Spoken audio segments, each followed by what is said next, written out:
Qui est mon prochain? C'est la question que le légiste pose à Jésus dans l'Évangile d'aujourd'hui. Autrement dit, qui en fait partie? Qui n'en fait pas partie? Vous voyez, la question du légiste sous-entend que le prochain, ce n'est pas tout le monde. D'ailleurs, pour un grand nombre de Juifs de l'époque, le prochain, c'est uniquement le proche, c'est-à-dire le compatriote et non l'étranger. Donc, le légiste aimerait bien connaître qui est ce prochain qu'il doit aimer comme lui-même. Mais pour Jésus, la question du légiste est biaisée parce qu'elle exclut des personnes de l'expérience de la bienveillance.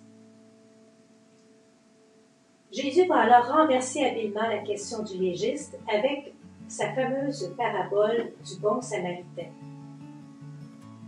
Pour Jésus, la question de fond, ce n'est pas de savoir qui est notre prochain, mais de devenir nous-mêmes le prochain de l'autre, peu importe qui est cette personne par rapport à nous. Et c'est ce que fait le Samaritain dans la parabole.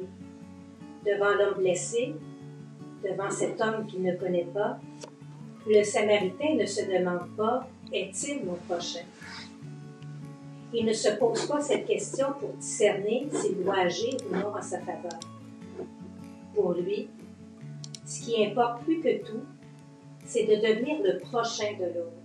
C'est de se faire lui-même proche. Et c'est le sens du mot « prochain » dans ce récit. On le voit bien dans la question que Jésus pose au légiste quand il termine sa parabole.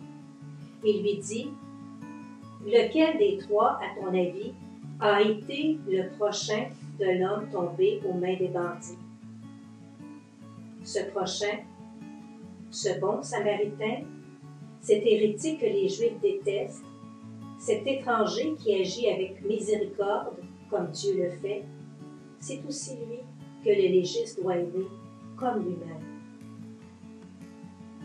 Devenir soi-même le prochain de l'autre, supprimer ainsi les barrières, c'est l'invitation que Jésus nous lance encore aujourd'hui, afin que tous puissent faire l'expérience de la compassion.